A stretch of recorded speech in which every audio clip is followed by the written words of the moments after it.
What's it? Something is why the Christians say something like that happy the simple-minded because the kingdom of heaven belongs to them. So I would like to know why the people who are simple in their mind. He says that the Christians sometimes say that the people who are simple in their mind, kingdom of heaven belongs to them. That is a statement which is shared by almost all prophets. The Quran also mentions this, that those people who are simple in the sense that they believe what is being said out of their clean, pious nature.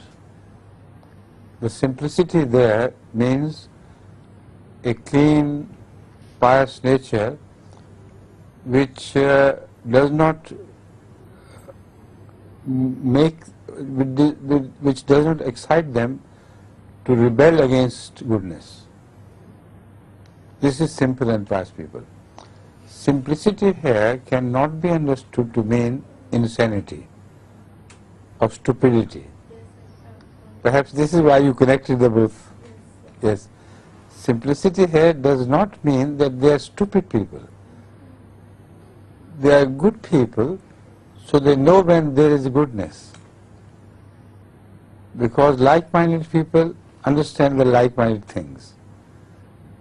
So whenever they come across goodness, it's impossible for them not to recognize it. So their simplicity means their innocence and their piety. Right? Or maybe I can wait my second. Next time. Yes. Next time.